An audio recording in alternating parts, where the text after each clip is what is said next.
Howdy folks, Monty here in Las Vegas, Nevada. So here's I wonder what happened with my original copy of the General's Compendium. Like, it's just lost. I need to probably buy a slightly better version of the General's Compendium as the one I currently have.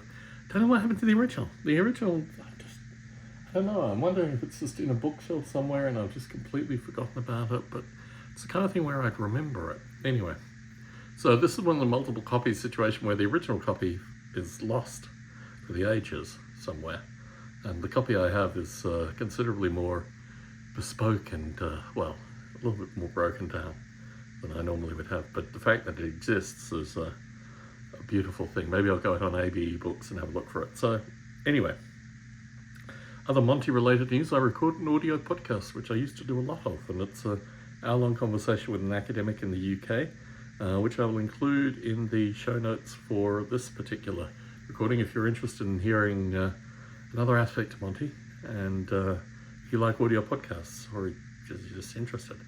And Andrew, I'll expect a page of Facebook commentary on it accordingly. Anyway, so yes, it was just talking about one of my long-standing passions, which I've gotten into, I think, with a Nurgling video associated with simulation. So it's a podcast about simulations recorded earlier this morning. So let's get into the General's Compendium. This is really a day and a time, so to speak. What's the copyright date? This was made by Games Workshop in the US, so 2003. 2000 to 2003. This is made by Games Workshop in the US, so it's a completely different group of folks. I think this guy is Dave Taylor, pretty sure. I don't know who this guy is, but these are some of them British and some of them Americans, and just a wide variety of folk. So the point that this is not an official Games Workshop book, although it looks pretty official, it's fun. But this is basically the if you have a kind of a family tree of this is Games Workshop in the UK, this is Games Workshop in the US doing their very specific thing with regards to the hobby, and this is before the rise of Warhammer 40,000 in the US, well, the contemporary phenomena that is that, and it's just, again, I'm going to split this book horribly, but the book is already horribly split, so it is what it is. But yes, it's just an account of how to play Warhammer with a series of house rules and linking campaigns and a bunch of different things which all seem relatively transparent and not esoteric, but clearly needed to be made explicit through this. A bunch of classic miniatures and various other things. There are a few photos in this that I really like, so let me see if I can open this thing up without splitting it. But yes, a bunch of beautiful armies. This is interesting. This is a blending of traditions from Games Workshop in the UK and Games Workshop in the US. Hold the line. Just none of this stuff strikes me as particularly revolutionary, but it is nice to actually have it in a book. Lag from Drenzel. Toll House on the Bridge Road. I do like this one. I did have that miniature for a period of time. I think I probably sent it to Rochi and he didn't send it back with the group. We got including an orc lady, an orc villager, which is a beautiful little addition. Bridge on the River Rhine. Using alternate armies. So this is the map-based campaign where you have the kind of mini-map that you move out in campaign way, and it shows the beautiful, this is obviously the use of Warmaster scale stuff to represent actual, it's amazing the level of detail that some of the Warmaster stuff got into. I do see Warmaster armies occasionally on eBay, but yeah, who has the time? Scenery Workshop making raised battlefield terrain.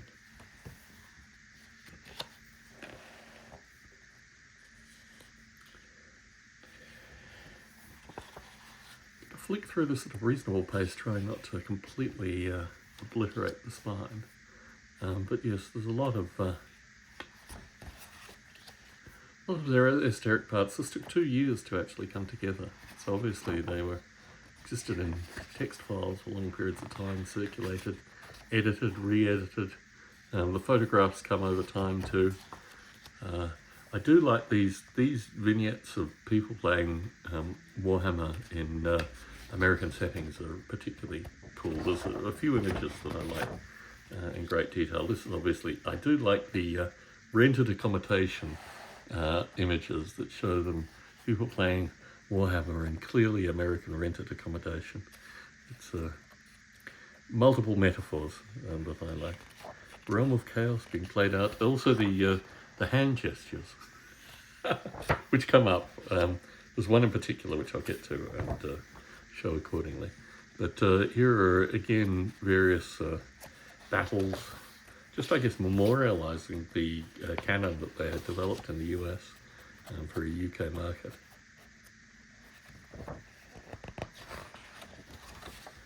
Lots and lots of stuff. If I can convey in this video nothing more than there's a lot of stuff. This is my favourite photo. Let me just turn so I'm not completely blitzing the spine if I do this. But yeah, this photo in a clear American style apartment, wearing Canadian ice hockey garb, with a fellow just pointing at his, I guess his friend who is not the victor in this circumstance. This is a classic photo that I just think captures so many idioms, so many American idioms, but does so in a blessed Warhammer publication. Anyway, continue on. More photos of armies, 3D map showcase. Again, same setting. I wonder whose apartment was used. I don't know if that's actually credited. I'm sure the scholars associated with this particular tome will be able to let me know in the comments. Maybe. I say that continuously and no one ever seems to let me know in the comments, so maybe I'm just doing it for, I do like the campaign showcase. Look at that skaven with the claw. That's a beauty. But yes, this idea of holding a sheet up, it's like a strategy, so you can't see the other person. And of course these kind of love notes, love battle notes.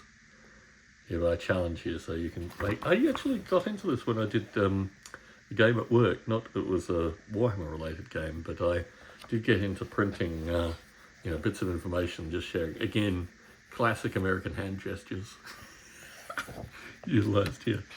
But yeah, no, it's always nice to have personal stuff for a campaign, just to personalize the interaction with the players in particular. We've got a wide variety of terrain showcase stuff. It's called Modge Podge in the model railroading hobby, which obviously makes the rivers here. Silent death across a field of fire. Look at this. Allied charts, always fun stuff. Allies and multiplayer games. So we're going to get through this since I've already shown the photographs, I do wonder how many of these were actually UK artwork that they moved into the US publication. I'm assuming most of the armies, hopefully, are US armies. But you never know, I mean, this is classic artwork. Just make it into the publication. We've got multiplayer scenarios. The idiom that is, I think that might actually be done in GWUS. Or it's pretending to be a hobby shop, but it looks strangely like an office space. So you never know. Model railroaders are notorious for actually getting office space and building railroad layouts in the office space. I wonder if game players rent office space and actually use office space to play games. Again, comments in the comments if you have something to say about this. I do like this photo as well. This, I think, is a UK photo. I'm pretty sure, but it could be a US photo, you never know. The kid looks surprisingly British, potentially, but yeah, Warhammer World in Nottingham, England. So, yes, they do actually have UK photos in here too. I do like this whole thing with regards to the sea monsters, though. Beautifully augmented photographs. And your ships, sailing ships. Let's see if we can try to reduce the flipping and the cover damage accordingly. Road ships, gosh, all kinds of smoke, not smoke, fog. But yeah, some beautiful things here. Yes, having ships would be a really great addition. I think these are, this is the UK content at the end of the book. River raid, boats don't look friendly. Warhammer skirmish. The US photo. Okay, what are we doing here? Trying to get the last few pages of this thing out without breaking the spine.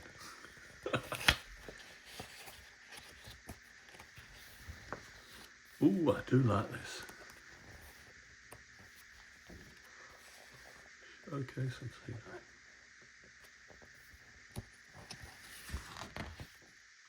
Natural defences, defending the pass. Siege proper. Castles of Warhammer World. Oh, in the Warhammer World, not at Warhammer World. Hold like a rock. Here we go. The tail end of this particular book. Raiding the enemy.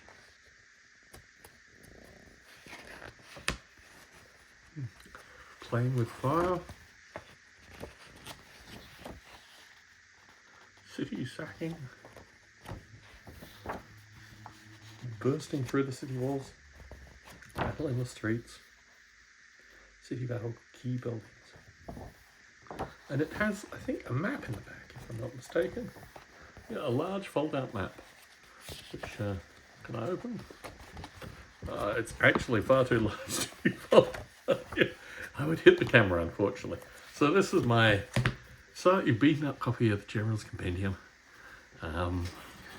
As always, I wanted to fit it in there just to get it into the Monty's weekend discussion. And please, if you're not too heavily offended by the links of these videos, leave a comment. Much appreciated. Subscribe, like, do all the usual stuff. Tom Barbalet in Las Vegas, Nevada, signing out.